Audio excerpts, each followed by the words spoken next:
జరుగుతున్న 74వ miss universe పోటీలు అందాల భామల జిలుగులు, గ్లామర్ కాంతులతో మెరిసిపోవాల్సిన వేదిక.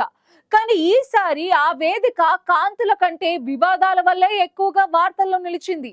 ప్రపంచంలోని అందాల భామలు ఒక్కచోట చేరిన వేదికపై అనుకోని ఘర్షణ చోటు చేసుకోవడంతో అందాల ప్రపంచం ఒక్కసారిగా షాక్ కి గురైంది.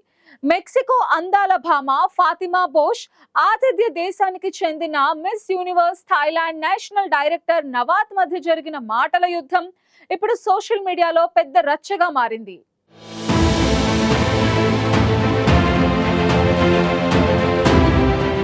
థాయిలాండ్లో జరుగుతున్న 74వ మిస్ యూనివర్స్ పోటీల్లో హై డ్రామా చోటు చేసుకుంది. పోటీలు నిర్వహిస్తున్న థాయిలాండ్కు చెందిన అధికారి నవాత్, మెక్సికో అందాల భామ ఫాతిమా బోష్ మధ్య చోటు చేసుకున్న వివాదం ఆ తర్వాత బహిరంగ క్షమాపణలకు దారితీసింది. ఈ వాగ్వాదం మొత్తం ఫేస్బుక్ లైవ్ స్ట్రీమింగ్లో రావడంతో అది కాస్త సోషల్ మీడియాలో వైరల్ అయ్యింది. పోటీల్లో భాగంగా అన్ని దేశాల పోటీదారులు ఒక ప్రోమో షూట్కు హాజరు కావాల్సి ఉంది. కానీ మిస్ మెక్సికో ఫాతిమా బోష్ ఆ షూట్కు హాజరు కాలేదు. దాంతో నవాత్ ఆమెను బహిరంగంగానే ప్రశ్నించాడు. ఎందుకు రాలేదని అడుగుతూ ఇది పోటీ పట్ల నిర్లక్ష్యంగా ఉందా అని కోపంగా మాట్లాడాడు. అంతేకాదు తెలివి తక్కువ వ్యక్తిలా వ్యవహరిస్తోంది అన్నట్టు వ్యాఖ్యానించారు. నవాత్ చేసిన వ్యాఖ్యలు విన్న ఫాతిమా తీవ్రంగా స్పందించింది. అప్పటి వరకు ఎంతో ప్రశాంతంగా ఉన్న ఆ ప్రాంతం వారిద్దరి మధ్య వాగ్వాదంతో వాతావరణం వేడెక్కింది. నవాత్ను ఉద్దేశిస్తూ మీరు మమ్మల్ని గౌరవించినట్లే మేము మిమ్మల్ని గౌరవిస్తాం. నేను ఇక్కడ వ్యక్తిగతంగా రాలేదు. నా దేశానికి ప్రాతినిధ్యం వహిస్తున్నాను. నా దేశ సంస్థతో మీకేదైనా సమస్య ఉంటే అందులోకి నన్ను లాగకండి అంటూ ఆమె ఘాటుగా స్పందించింది. ఆమె మాటలకు నవాత్ మరోసారి గట్టిగా బదులిచ్చాడు. ముందు నా మాట విను, తర్వాత వాదించు అంటూ చెప్పడంతో వాగ్వాదం మరింత ముదిరింది.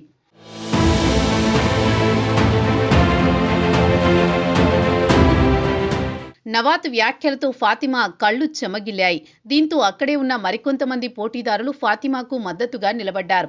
ఆ హాల్ నుంచి ఫాతిమా వాకౌట్ చేయడంతో ఆమె వెనుకే ఉన్న miss Brazil, miss India Manika Vishwakarma, miss Philippines సహా మరికొంతమంది హాల్ నుంచి బయటకు వెళ్లిపోయారు. అయితే బయటకు వచ్చిన తర్వాత ఫాతిమా తన అసహనాన్ని మీడియా ముందు మొత్తానికి బయట పెట్టింది. అప్పటికే ఈ ఘటన అంతా ఫేస్బుక్లో లైవ్ స్ట్రీమ్ అవుతోంది. ప్రపంచం మొత్తం ఈ ఘటనను లైవ్లో చూసింది. కొన్ని నిమిషాల్లోనే ఈ వీడియో వైరల్ అవ్వడంతో నెటిజన్లు ఫాతిమాకు మద్దతుగా నిలిచారు. నవాత్ చేసిన వ్యాఖ్యలు మహిళల గౌరవాన్ని అవమానపరిచే విధంగా ఉన్నాయంటూ నవాత్పై విమర్శల వర్షం కురిపించారు. రెస్పెక్ట్ ఫాతిమా అనే హ్యాష్ట్యాగ్ సోషల్ మీడియాలో ట్రెండ్ అయ్యింది. విమర్శలు రావడంతో నవాత్ వెనక్కి తగ్గి బహిరంగంగానే క్షమాపణలు చెప్పాడు. నా ఉద్దేశం తప్పుగా అర్థమైంది, ఎవరికీ అవమానం చేయాలనే ఉద్దేశం లేదు అంటూ వివరణ ఇచ్చాడు. ఫాతిమా నన్ను క్షమించు, మెక్సికో ప్రజల్ని క్షమించమని అడుగుతున్నాను, ఇకపై ఇలాంటి తప్పు జరగదు అంటూ వీడియో రిలీజ్ చేశాడు. కానీ అప్పటికే ఆ సంఘటన ప్రపంచవ్యాప్తంగా దృష్టిని ఆకర్షించింది.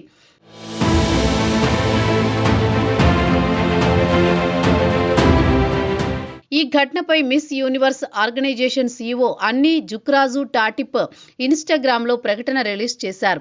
ఈ ఘటనను ఖండిస్తున్నామని, పోటీదారుల గౌరవం, సమానత్వం తమకు ప్రధాన విలువలు అని, ఎవరినైనా అవమానపరిచే ప్రవర్తనను తాము అంగీకరించమన్నారు.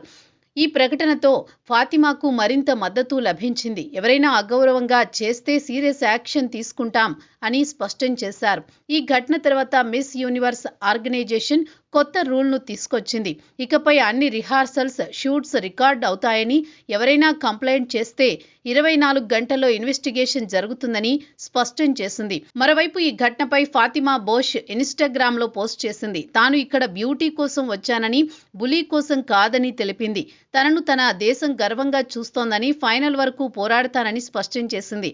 ఆమె ఇప్పటికే టాప్ 12లో ఉంది. మెక్సికో ప్రజలు ఆర్గుల్లో మెక్సికానో అనే హ్యాష్ట్యాగ్ను ట్రెండ్ చేస్తున్నారు.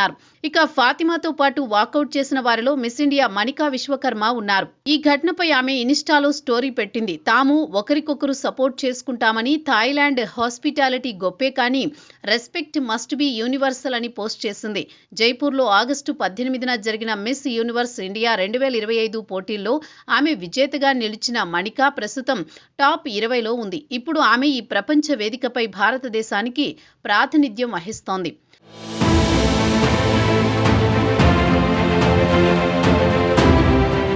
మొత్తంగా ఈ ఘటన మిస్ యూనివర్స్ పోటీల్లో అందమే కాదు, ధైర్యం, గౌరవం కూడా ఉండాలని స్పష్టం చేసింది. ఇప్పుడు Fatima Bosch Miss Universe title గెలుచుకోకపోయినా ఈ ఘటనతో ఆమె ప్రపంచవ్యాప్తంగా తన ధైర్యం, తెగువతో గుర్తింపు తెచ్చుకుంది.